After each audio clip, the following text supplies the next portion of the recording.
Hello students. अब मैं आपको नया रास्ता का 25वां अध्याय पढ़ाने जा रहा हूँ। कचहरी का शनिवार और रविवार 2 दिन का अवकाश था। मीनू को मीरापुर गए कई महीने हो गए थे। माँ और पिताजी से मिले हुए काफ़ी समय हो गया था, इसलिए इन 2 दिनों के अवकाश में मीनू ने सोचा कि वो अपने मीरापुर जाकर अपनी मम्मी और पापा से मिल आए। अब राजू भी कितनी प्रसन्न थी उसे जब से यहाँ वह लाई थी, मीनू लाई थी। आज पहली बार अपने घर जा रही थी। कई बार उसकी माँ के पत्र भी आए थे जिसमें उसको बुलाने के लिए लिखा गया था, परंतु वह अपनी मीनू दीदी को छोड़कर जाने का साहस नहीं कर रही। जैसे ही मीनू बस में चढ़ी, उसके साथ 2 महिलाएं भी चढ़ी और उनमें से एक पड़ोस की मौसी भी थी। उनके साथ 2 और कोई महिला संबंधी भी थी। मीनू ने उन्हें देखकर उनका अभिवादन किया और उनकी आगे जो सीट खाली थी उसमें जाके बैठ गई।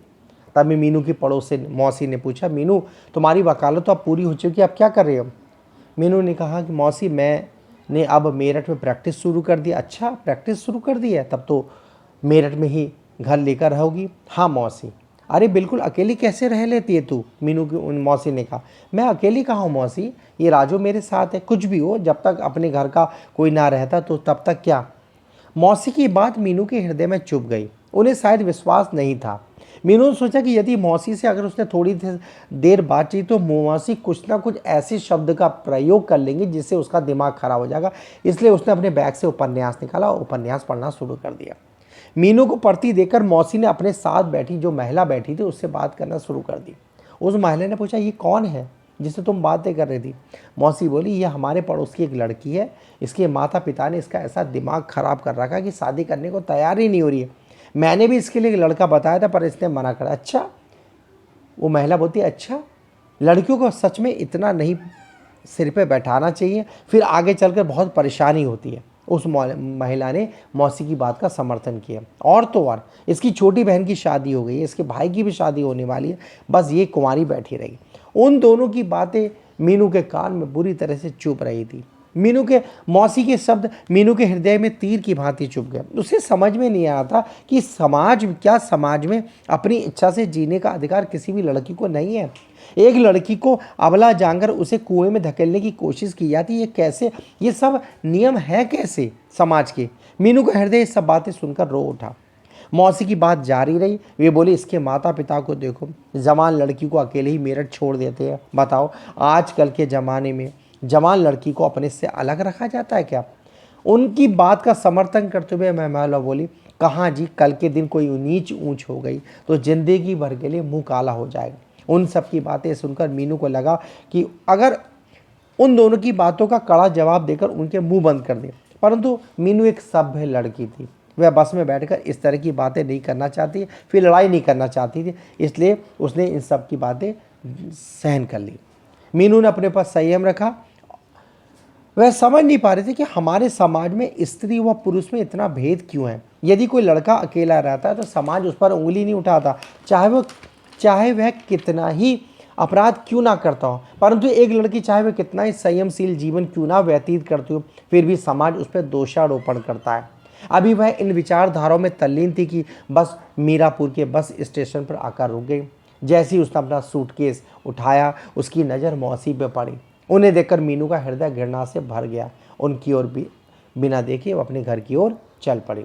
जैसे ही मीनू घर पहुंची, माँ ने उसको देखा, बहुत प्रसन्न हुई। मीनू, कल तुम्हारे पिताजी तुमसे मिलने के लिए मेरठ जाने की सोच रहे थे। अच्छा माँ, मेरे 2 दिन की छुट्टी थी, मैंने सोचा कि आप लोगों से मिले काफ़ी दिन हो गए, इसलिए आपसे मिला। अच्छा किया बेटा तुम आ गई। मुझे तुमसे कुछ आवश्यक बात करनी है, पहले कुछ खा पी लो, उसके बाद मिलकर बैठ करेंगे। सफ़र की थकान, फिर मौसी की बातें, सारी बातें देखकर सुनकर मीनू के सिर में दर्द होने लगा था। वह कुछ देर आराम करना चाहती थी, परंतु उसे आराम कहाँ। उसके मस्तिष्क में मौसी और उसके साथ बैठी महिला के शब्द गूंजने लगे। उसे आभास हो कि कहीं उस गुंजन की प्रतिध्वनि से उसके मस्तिष्क की नसें फट ना जाएं।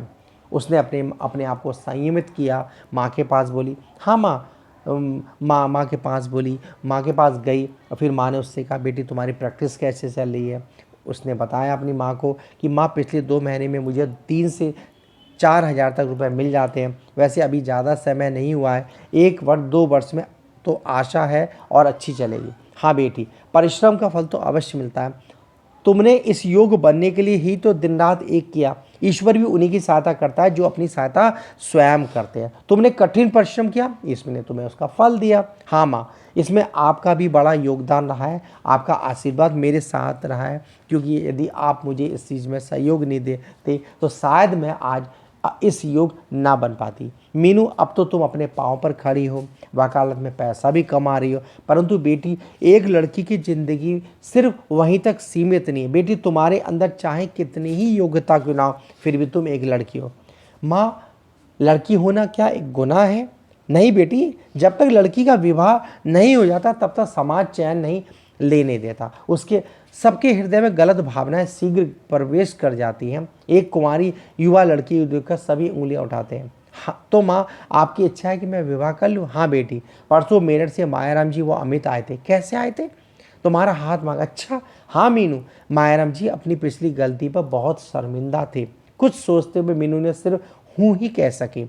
अमित ने सिर्फ इसी भूल का प्रायश्चित करने के लिए आज तक विवाह नहीं किया। कुछ देर सोच विचार करने के बाद मीनू ने अपनी माँ से कहा कि माँ, जैसा आप उचित समझे वैसा ही करना।